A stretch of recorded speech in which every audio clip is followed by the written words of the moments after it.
Alright, fellas, I have returned. I have returned to the land of the freedom. And I am picking up a package. A 24/7 parcel. And if you read the title of the video, I guess you know what's in the package.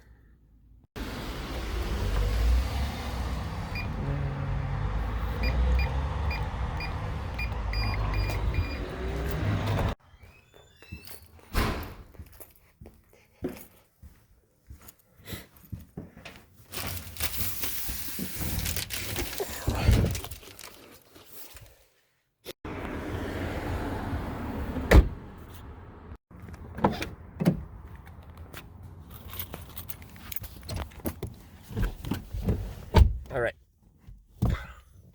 Got my stuff. So while I'm here, there's actually a couple of things I need to pick up. One of those things is at Trader Joe. The other is the Walmart, the American Walmart.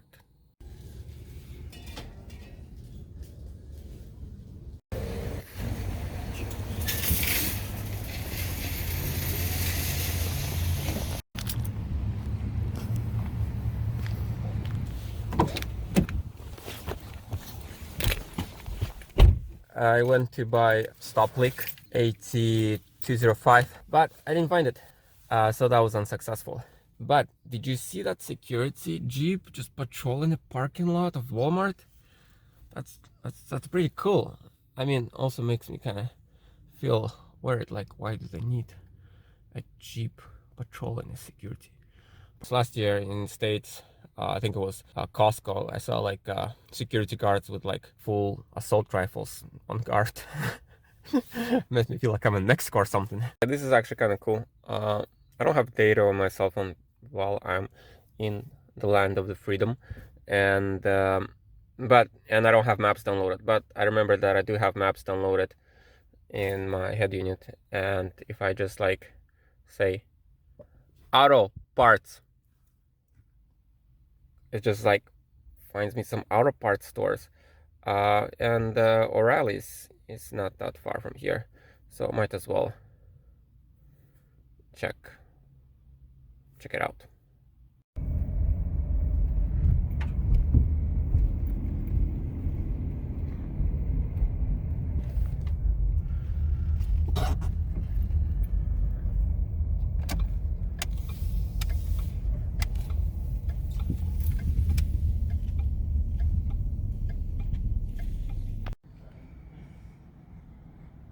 Well, unfortunately, O'Reilly's didn't have the 8205 stop leak.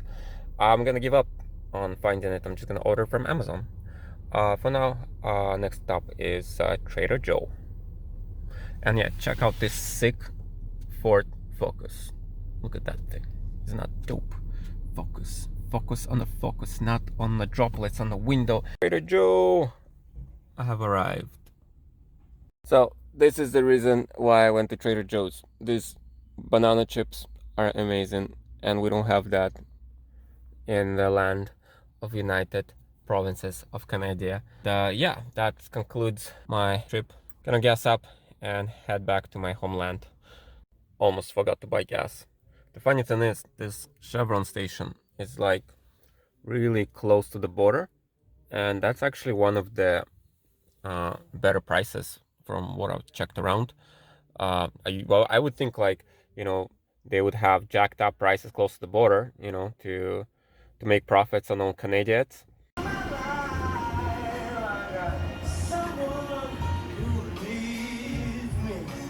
Alright, finally home. Now, time to do some unboxing. And here's the turbo kit that I bought. It's not really a kit, it's more like assortment of parts. So first, the turbo, that's most important part. Here it is. Here's how it arrives, basically. Actually not. I put this fitting on here myself. This is the fitting for the water line, for the coolant. And yeah, there it is. That's what it looks like. And you might look at this and you think like, oh, that's inlet.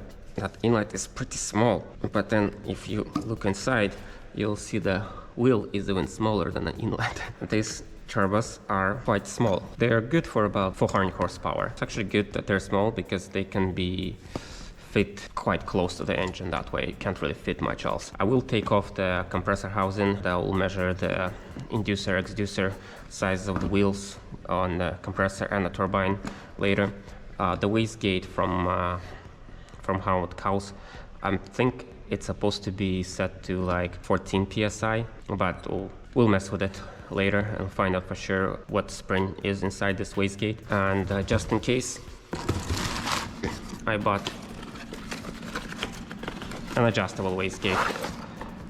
Not sure how adjustable it is. I never really messed with wastegates like this, but from what I read online is that you can basically adjust the preload on the spring. Well, the spring itself is supposed to be 5-pound spring, and if you adjust the preload on the spring, you can increase the how much boost you get and how much pressure will take for the gate to open.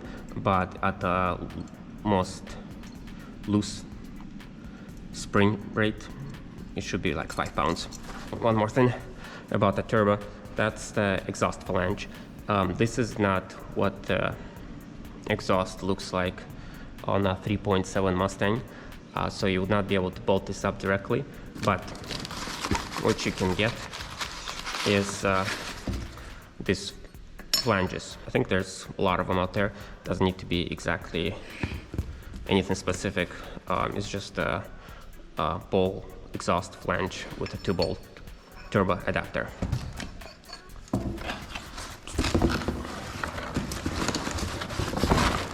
Yeah, and as you can see, this flange is used because I'm cheap, and I actually bought it from another YouTuber. I saw him upgrading his flanges and I messaged him and I said like, hey, do you still have your old ones? I wouldn't mind buying them from you. And there you go. That was a cool way to get them. And here's what you get with the exhaust manifold order.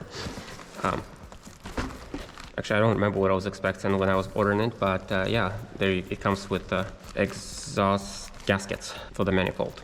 Pretty cool. So this will go between the head and exhaust manifold. Oh yeah, it also comes with a whole bunch of studs, exhaust studs and spacers. And that's what the exhaust manifold looks like. Pretty cool. And in case you're wondering what the stock exhaust manifold looks like, it's this. And this is what the turbo exhaust manifold looks like. It's you can see it fits quite compactly into the space where the stock exhaust manifold was. And then also, if you compare the exhaust flanges and bolts, you will see that it's a little bit different. It's not exactly the same. Might work or it might not work. Alright, so before you think that I'm a complete retard because I can clearly see the bolt pattern is totally different, well, not totally different, mostly different, just let me tell you that the head of the 3.7 Cyclone engine actually has more bolt holes than there are on the manifold itself. There is actually another bolt hole right here, and I think there's another bolt hole here on the head itself that is not used by this exhaust manifold, but we'll be able to utilize on this exhaust manifold. So on this manifold, I'll be able to use this, and I think 3 of these. Well, time will tell. One more piece I wanted to show is the oil feed lines. So this oil feed and return lines I made for this turbos, and I believe they will fit my engine without issues. I mean, with slight modifications, I think they will fit into this turbo and my engine without issues. that's it for the turbo parts reveal for now. There's more parts in there, like injectors and fuel filters and whatever. But for now, I'll just stick to the exhaust side of the turbo build. Next thing is get that X pipe out of there and see if I can get it into shape. So to be able to bolt up the exhaust, what I'm planning to do is remove the Cat X pipe exhaust because it's all one piece in the 3.7. So it basically disconnects right there. That's the only point. Everything else looks like it's a continuous piece with the cats attached.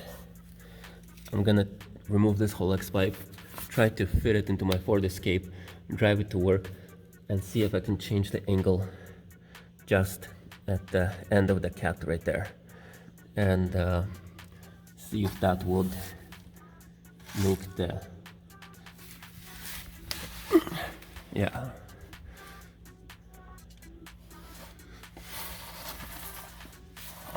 That's where I'm gonna disconnect it.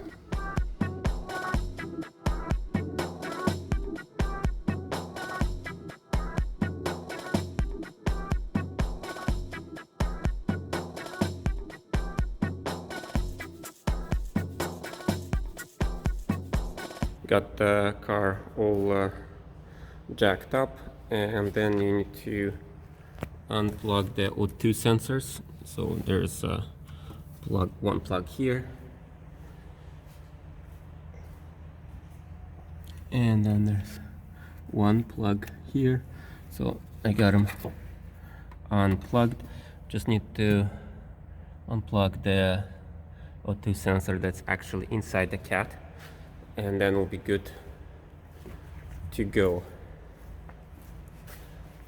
Also, for this operation, you need a hammer.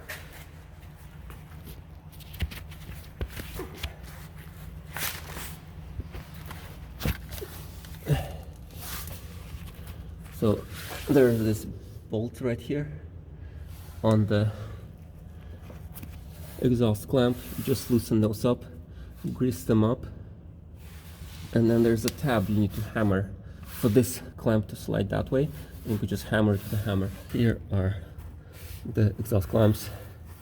So you need to bend back this tab right there and loosen the bolts, spray some oil on them, on the exhaust and the bolts, and then start hammering them. Then you hammer on this part here.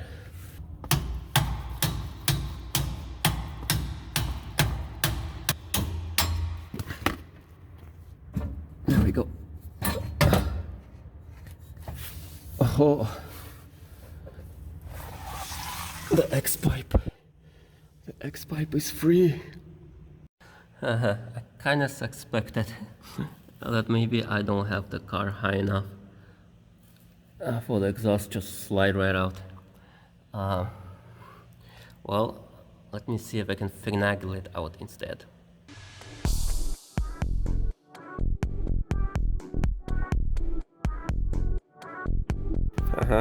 I did it. I was able to finagle it out. Kinda pulled out the back end first and then lifted it and pulled it out. Kinda interesting how it looks. Everything looks different when looking at it from upside down. The idea is, I guess, cut pie out of here, not the whole piece, pie, just a little bit, and then we'll allow it for me to bend this with a hammer or breaker bar or something.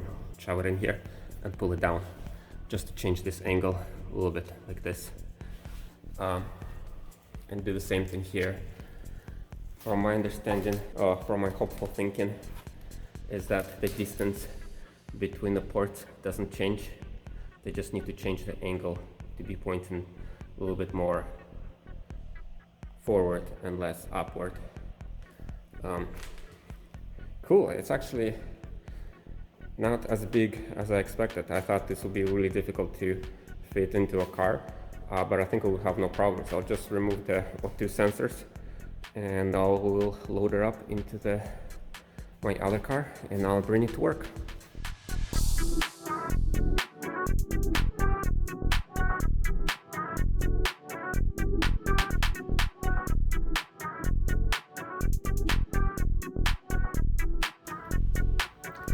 Alright, got the sensors removed. It was not easy to get removed with this 10-inch adjustable wrench. I did have a O2 sensor socket, but it was too big for this O2 sensor, so I had to use a wrench because that's all you can do at this point. Fun fact, these O2 sensors are wideband. From factory, Ford is using wideband O2 sensors on their vehicles, so you have very good reading of air-fuel ratio going to the ECU.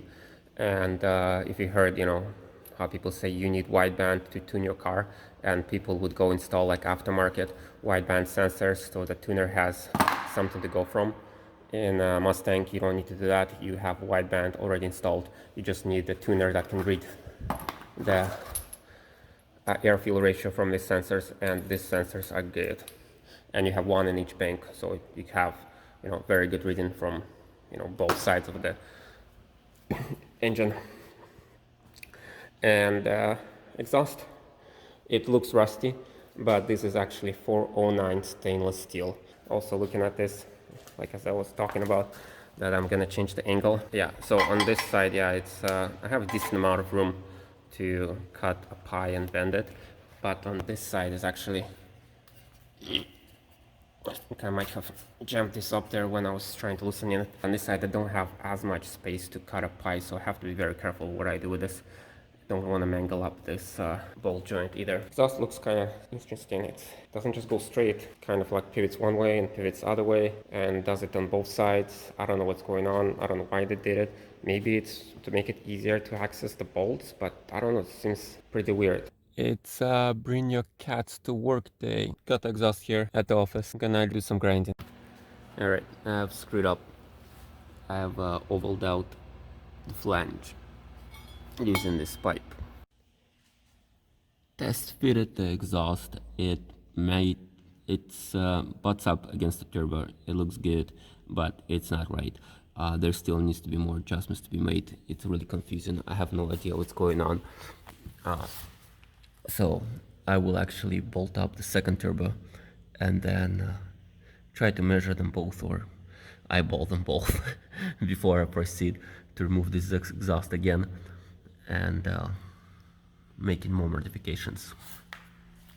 I'm guessing this exhaust will need to come out at least 5 more times before I get it into the shape. Probably the best idea would be to get like a flex joint. A flex joint probably can be a must. Yeah, maybe I'll order that next.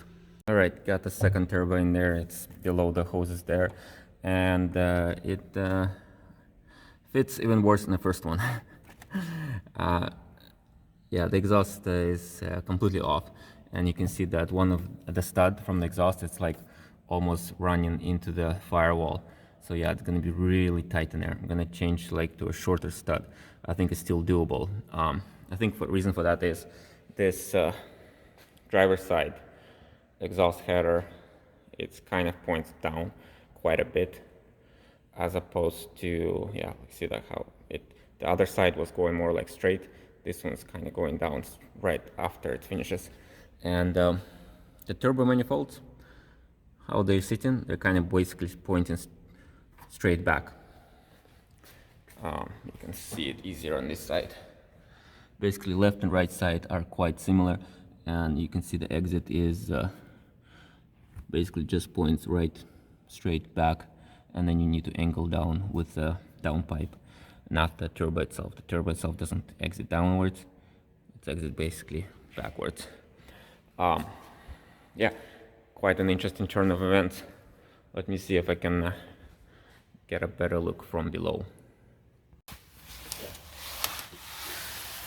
Just slither into place.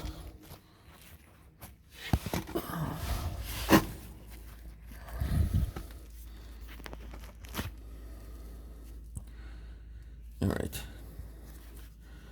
J is in there.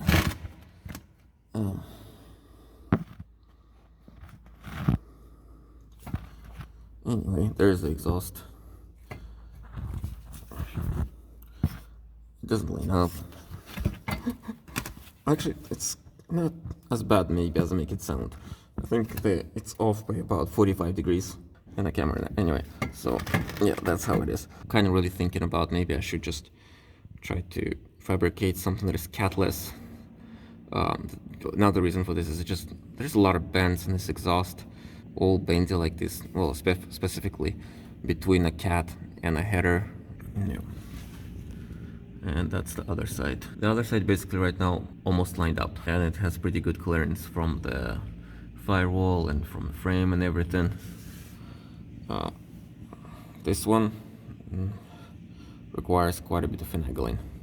As I lie here underneath the car, feeling a little bit disappointed, I realized I should be thankful that this worked out at all, and the fact that this turbo clears the steering shaft, clears the transmission, clears the frame. There's no major roadblocks in the way. This is actually a feasible project. The only thing is just gonna require a little bit more custom work on the cold side of the exhaust. This is not even the hot side of the exhaust, not the pre-turbo side, which would be like under high pressure and high temperature. This is after turbo, which is a lot more forgiving for place to work with. Doesn't need to be as strong. I should be happy at this point of time. But yeah, I think I will.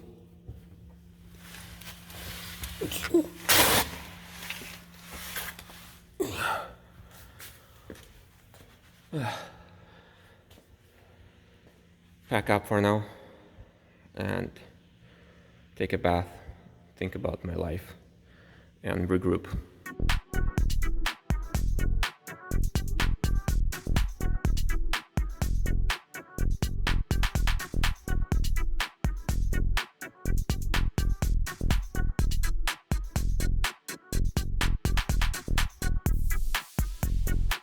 To make pie cuts, you need to mark the tube along its length 180 degrees apart, make the markings on the side itself, and make the cut, rotate the tube, line up the markings, and make a cut again. You want to be rotating 180 degrees each time you make the cut, unless you want to combine some twisting angle bend. In my case, I also measure the distance from the saw to the edge of the tube, as I wanted to get precise length of the thinner part of the pie. I did not want my thin part of the pie to be any less than 1/4 of an inch, but also I didn't want it to be any longer, as I needed to make really tight bend.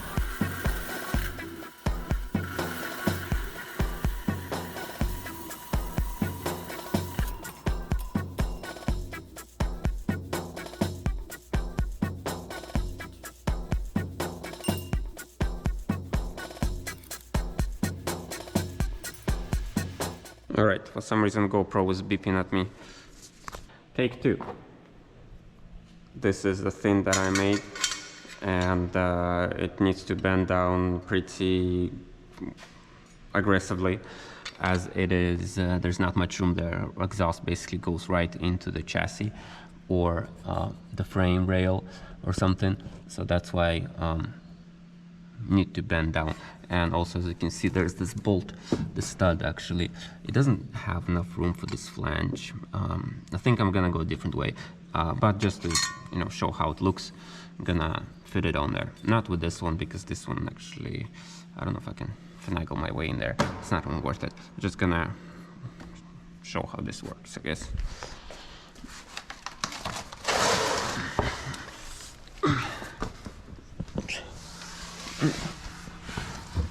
Basically, something like this. You need to not run the exhaust into the firewall, frame, chassis. You need to bend down fast. So what I'm thinking is, I think I will remove this flange. I will fabricate my own exhaust adapter and then weld pipe straight to this.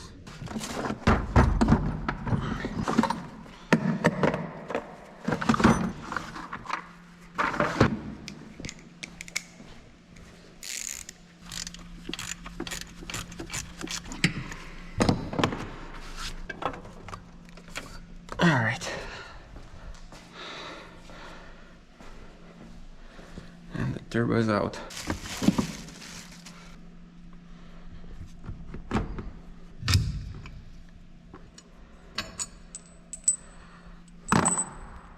Alright, so the part I'm going to make is going to be this. This is not difficult to do, but adding this taper in here without making it too thin, I think it's also possible.